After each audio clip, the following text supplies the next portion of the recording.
നിസ്കാരത്തിൽ നമ്മൾ ശ്രദ്ധ തിരിക്കുന്ന കാര്യങ്ങൾ, നിസ്കാരത്തിൽ വരുന്ന കറാഹത്തുകൾ, ഇതിനെക്കുറിച്ച് നിസ്കാരത്തിൽ ശ്രദ്ധിക്കേണ്ട, പലരും ശ്രദ്ധിക്കാത്ത ഒരു കറാഹത്താണ്.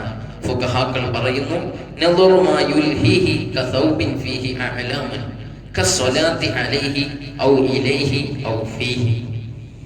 നിസ്കരിക്കുന്ന ഒരു മനുഷ്യൻ അദ്ദേഹം ധരിക്കുന്ന ഡ്രസ്സ്, അത് അദ്ദേഹത്തിന്റെ ശ്രദ്ധ തിരിക്കുന്ന ഡ്രസ്സാവാൻ പാടില്ല.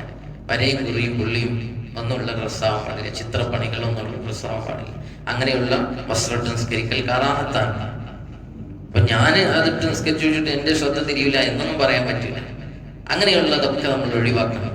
നമ്മുടേതല്ലെങ്കിൽ ബാക്കിൽ വരുന്ന ആൾക്കൊക്കെ അതിന്റെ പ്രശ്നങ്ങളുണ്ടാവും, അല്ലേ? അപ്പോ ആ നിസ്കാരത്തിന്റെ കുപ്പായിട്ടിട്ട് എന്ത് ചെയ്യരുത്? നമ്മൾ ചെറിയ കുട്ടികൾക്കൊക്കെ വാങ്ങിക്കൊടുക്കുമ്പോഴൊക്കെ ശ്രദ്ധിക്കണം. അപ്പൊ പരമാവധി പ്ലെയിനായ ഡ്രസ്സുകൾ എന്ത് ചെയ്യാം, പ്ലെയിൻ ആയിട്ടുള്ള ഡ്രസ്സുകൾ ധരിക്കുക. അപ്പൊ അങ്ങനെയുള്ള ഡ്രസ്സുകൾ ധരിക്കൽ, വരയും കുറിയും ഒക്കെയുള്ള നമ്മളെ ശ്രദ്ധ തിരിച്ചു കളയുന്ന ഡ്രസ്സുകൾ ധരിക്കുക എന്നുള്ളത് കറാഹത്താണ്. മറ്റൊന്ന് ഔ ഇലൈഹി, അതിലേക്ക് തിരിഞ്ഞ് നിസ്കരിക്കുക. അപ്പൊ നമ്മള് നിസ്കരിക്കുന്നതിന്റെ മുന്നിലും അതുണ്ടാവാൻ പാടില്ല. നിസ്കരിക്കുന്നതിന്റെ മുന്നിൽ എന്ന് പറഞ്ഞാൽ നമ്മള് ജിദാറുകൾ, തൂണുകൾ, ഇതിലൊക്കെ ചിത്രപ്പണികൾ, കൊത്തുപണികൾ, ഇതൊക്കെ ചെയ്താൽ നമ്മുടെ ശ്രദ്ധ തിരിയും. വേഗം കണ്ണ് എന്തിലെങ്കിലും ശ്രദ്ധിച്ചു കഴിഞ്ഞാൽ പിന്നെ അതിലിങ്ങനെ കണ്ണ് നിന്ന് പോകും, അല്ലെ? കണ്ണിന്റെ ഒരു പ്രശ്നം അതാണ്. അപ്പൊ അതിലേക്ക് തിരിഞ്ഞ് നിസ്കരിക്കുക എന്നതുണ്ടാകാൻ പാടില്ല. അതുപോലെ തന്നെ ഔ ഫീഹി, നിസ്കരിക്കുന്ന പടം, അതും ശ്രദ്ധിക്കണം. പണ്ടൊക്കെ ഉണ്ടായിരുന്നു, ഇപ്പോ അത് വളരെ കുറവാണ്, അല്ലെ? ഉംറക്കും ഹജ്ജിനൊക്കെ പോയാൽ കൊണ്ടുവരാൻ നല്ല ബഹുമാനിച്ച് മുസല്ല കൊണ്ടുവരും. കാബാണ് ഫോട്ടോ, അല്ലെങ്കിൽ റൗദ ഷരീഫിന്റെ ആ ചിത്രമുണ്ട്, അല്ലെങ്കിൽ ആ കുബത്തുൽ ഖദറാഹിന്റെ ചിത്രമുണ്ട്. ഇങ്ങനെയൊക്കെയുള്ള പടങ്ങളൊക്കെ കൊണ്ടുവന്നിട്ട് സന്തോഷത്തോടെ തരും. അതിന് മസല അറിയാത്തത് കൊണ്ടാണ്. അത് വിരിച്ചു നിസ്കരിക്കൽ കറാഹത്താണ്. നേരത്തെ പള്ളിയിലും കൊണ്ടുവന്നിരുന്നു 1-2 പേരൊക്കെ. അവരോട് ഞാൻ നേരിട്ട് തന്നെ വിളിച്ചു പറഞ്ഞിരുന്നു, അങ്ങനെ അത് കൊണ്ടുവരരുത്. പ്ലെയിൻ ആയിട്ടുള്ള, ഇപ്പൊ ഇവിടെയൊക്കെ വിരിച്ചിട്ടുള്ള പ്ലെയിൻ ആയിട്ടുള്ള അങ്ങനത്തെ നിസ്കരിക്കാൻ പാടുള്ളൂ.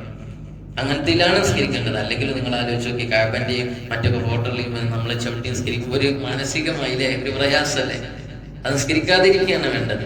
അപ്പോ നിസ്കാരത്തിന്റെ ശ്രദ്ധ തിരിച്ചു കളയുന്ന കാര്യങ്ങൾ നമ്മുടെ നിസ്കാരത്തിൽ ഉണ്ടാവുക എന്നത് കറാഹത്താണ്.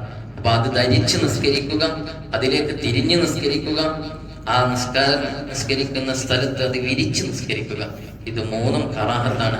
അതുകൊണ്ടാണ് നബി സല്ലല്ലാഹു അലൈഹി വസല്ലം തങ്ങളുടെ വീട്ടിൽ ഉണ്ടായിരുന്ന പടം അല്ലെങ്കിൽ ഒരു കർട്ടൻ അത് മാറ്റാൻ ആവശ്യപ്പെടുകയും നബി സല്ലല്ലാഹു അലൈഹി വസല്ലം തങ്ങൾ ധരിച്ചിരുന്ന ഡ്രസ്സ്, അതിലുണ്ടായിരുന്ന ഒരു കറുത്ത വരയാണ് എന്ന് പറയുന്നത്. അത് നബി സല്ലല്ലാഹു അലൈഹി വസല്ലം തങ്ങൾ അബൂജഹൽ റളിയല്ലാഹു അൻഹുവിനെ കൊടുത്ത് നല്ല പ്ലെയിനായ ഡ്രസ്സ് കൊണ്ടുവരാൻ ആവശ്യപ്പെടുകയും ചെയ്തത്. അപ്പോൾ ഇത് വളരെയധികം നമ്മൾ ഡ്രസ്സ് എടുക്കുമ്പോൾ ശ്രദ്ധിക്കേണ്ടതാണ്, നിസ്കരിക്കുമ്പോൾ ശ്രദ്ധിക്കേണ്ടതാണ്. അല്ലാഹു സുബ്ഹാനഹു വ തആല ഇതൊക്കെ ശ്രദ്ധയോടെ കൈകാര്യം ചെയ്യാൻ നമുക്ക് തൗഫീഖ് നൽകുമാറാവട്ടെ. പറഞ്ഞു കേട്ടതെല്ലാം അല്ലാഹു സ്വാലിഹായ കർമ്മമായി സ്വീകരിച്ചതിന്റെ മിഥ്ലി സവാബ് നമ്മിൽ നിന്ന് മറഞ്ഞ മാതാപിതാക്കൾ, ഉസ്താദുമാർ, ബന്ധുമിത്രാദികൾ, അല്ലാഹുവേ ദുആ കൊണ്ട് കടപ്പെട്ട പലരും ആറടി മണ്ണിലാണ്, അവരുടെ ഖബറിലേക്ക് എത്തിക്കണേ അല്ലാഹ്.